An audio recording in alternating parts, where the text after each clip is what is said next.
За сайн байцгаана уу. Өнөөдөр би IELTS-ийн тухай ярих болно. IELTS-ийн академик тестийн тухай ялангуяа ярих болно. За би болохоор 2011 онд 6.5 оноо авч исэн. 2015 онд дахин өгөөд 8 оноо авч исэн. Тэр дундаа болохоор Их Британий Вэльст суралцаад бакалавра төгсчөөд ирээд дахиж англи хэлээр шалгасан байгаа. За тэгээд IELTS-ийн тухай юу нэг яриад шууд эхлэе. IELTS би ер нь бол англиар яриад тэгээд монголоор яриад явах болно. Тэгээд IELTS гэх тест нь ер нь ямар партуудаас буюу ямар хэсгүүдээс бүрдсэн байдгийг тэгээд ямар шалгуураар авд юм бэ гэдгийг тайлбарлах болно. За introduction. IELTS stands for International English Language Testing System. За IELTS гэдэг нь болохоор олон улсын англи хэлийг шалгах систем гэсэн утгатай үг байдаг. The test consists of 4 modules: listening, speaking, reading, and writing, and takes 2 hours and 45 minutes to complete. За тэгэхээр сонсох, ярих, унших, бичих гэсэн 4 парттай. Тэгээд нийтдээ 2 цаг тэгээд 45 минут болдог бүгднийг хийхийн тулд. За тэгэхээр шууд listening буюу сонсох хэсгийг яаж бүгэлдэх тухай, яаж хийдэг тухай ярив. За 30 минутанд хийдэм байна. There are 4 sections and a total of 40 questions testing different listening skills. Тэгэхээр янз бүрийн сонсох чадрыг шалгасан 40 асуулттай. You will hear a variety of recorded texts including monologues and dialogues. За тэгээд бичигдсэн буюу хураагдсан ийм текстүүдийг сонсгоно. Тэгээ монолог буюу ганцаар ярьсан хүн, диалог буюу хоёр хүн ярьж байгаа ийм бичлэгүүдийг сонсгоно. Texts and tasks become more difficult as the test progresses. Тэгэхээр шалгалт ингэ явагдах тусмаа, цааш нь явах тусмаа хүндрээд явж идэг. The tape is played only once, but you are allowed time to read the questions beforehand. За бичлэг болохоор ганцхан удаа явагдана, сонсогдно. But you're allowed time to read the questions beforehand. Тэгэхээр өмнө нь асуултуудаа харах боломжтой байдаг. Тэгээд энэ бичлэг нь өөрөө за асуултуудаа хараарай гэж хэлдэг. Тэнгүүт нь яг ингээд 1-2 минут асуултуудаа харах боломж байдаг. Энэнийг маш сайнаар ашиглах хэрэгтэй байдаг. Хэрэгтэй үгнүүдэд доор нь зураад, тодруулаад ингээд явах хэрэгтэй байдаг. There's an extra 10 minutes at the end for you to transfer your answers to the answer sheet. За тэгээд бичлэг явагдаж дуусны дараа 10 минутыг өгдөг. Тэнцэн нь болохоор шалгалтын цааснаас хариултын цаас руу хариултаа шилжүүлэх тийм цаг байдаг. За тэгээд яг сонсож байхдаа бол шууд шалгалтын цаас руугаа бичиж явчихна гэсэн үг. Тэгээд би өмнө нь 2 удаа өгж байхад миний туршлагаас бол энэ бичлэгүүдийг ярьж байгаа хүмүүс нь ихэнхдээ Австрали, Шинэ Зеланд тэгээд Англи орны тийм аялгаар ярьсан байдаг. Америкаар ярьсан хүмүүс бол Америк аялгаар ярьсан хүмүүс айгүй цөөхөн сонсогдсон. За academic reading гэдгийг нь одоо ярив. За сонсох шээ. Сонсохын дараа болохоор шууд уншлагын хэсэг явагддаг. Тэгээд 60 минут тийм турш явагддаг. There are 3 reading passages and a total of 40 questions which test a range of reading skills. Тэгэхээр янз бүрийн унших чадварыг шалгасан 40 асуулттай. Тэгээ 3 ширхэг унших юм хэсэгтэй. Passages come from magazines, journals, books and newspapers and the topics are of general interest. За тэгээд энэ унших хэсгүүд нь болохоор ерөнхий сонирхол буюу одоо хүн болгоны сонирхдаг тийм сэдвүүдээр тэгээд ихэнхдээ сэтгүүл, ном, тэгээд сонин зэрэгээс ингээ хэсэгчилж авсан тийм хэсгүүд байдаг. Texts and tasks become more difficult as the test progresses. За тэгээд сонсох тесттэй адилхан шалгалт явагдах тусмаа хэцүү хүндрээд явцдаг. There is no extra time for transferring your answers to the answer sheet.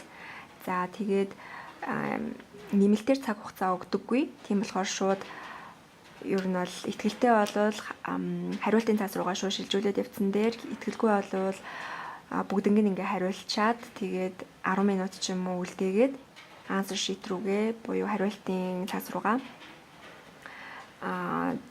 бичих тийм цагаа өөрөө тодорхойлох хэрэгтэй. За academic writing гэх тухай. За тэрнээс өмнө би listening and reading дээр ер нь бол би 9 оноо авч исэн, маш их баярлж исэн.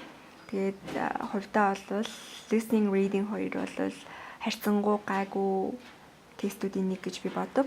Academic writing тэгээд speaking хоёр нь болохоор яг өөрийн үгээр ямар нэгэн юмны тухай ярих ёстой учраас илүү одоо англи хэлний чадварыг сорьсон тийм хэсгүүд гэж би дотроо боддог. За тэгээ academic writing нь болохоор 60 минут үргэлжилдэг. За тэгээ there are two tasks, one of at least 150 words and other of at least 250 words. Тэгэхээр хоёр тасктай. Нэгдүгээр таск нь хамгийн багадаа 150 үг, хоёрдугаар таск нь хамгийн багадаа 250 үг бичих ёстой. In task 1, you have to look at a diagram or data of some kind and present the information in your own words.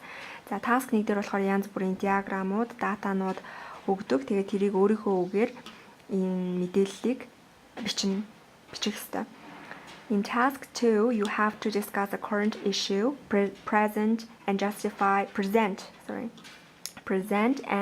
justify an opinion or analyze and assess a development or problem.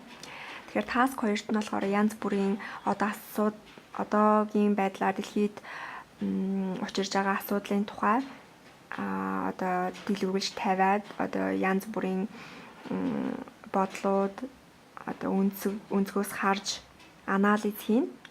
Тэгээд асуудлын талаар одоо шийдлүүдийг янз бүрээр тавих тийм хэсэг байгаа.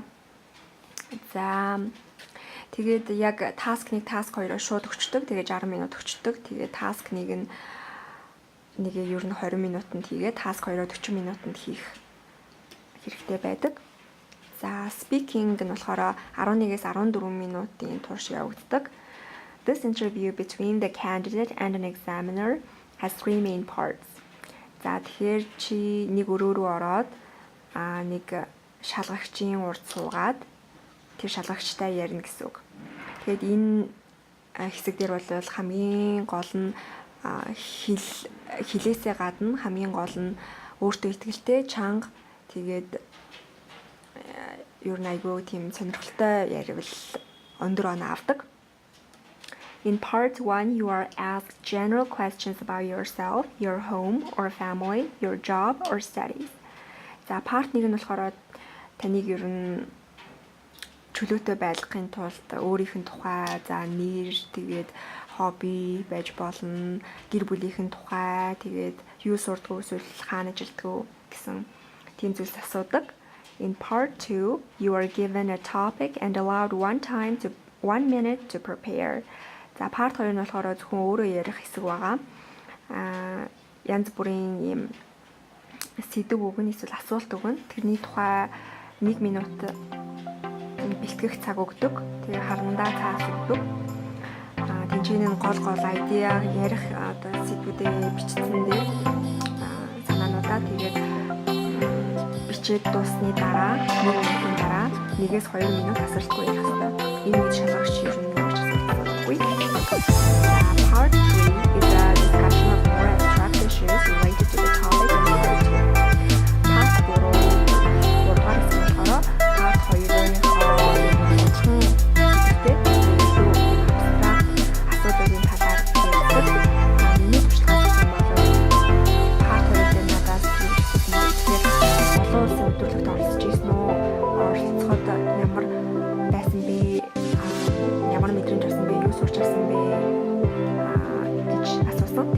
3 дээр нь болохоор олон улсын өдөрлгүүд олон улсын харилцаанд ямар байдлаар нөлөөлдөг вэ?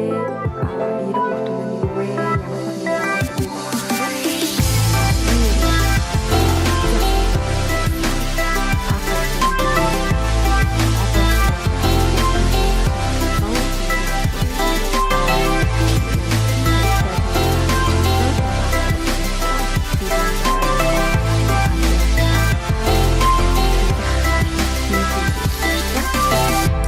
би айгүй намуухан хоолойтой тэгээд өөртөө итгэлгүй ярьсан юм шиг байгаа. Юу нь аль жоохон бага оноо орсон listening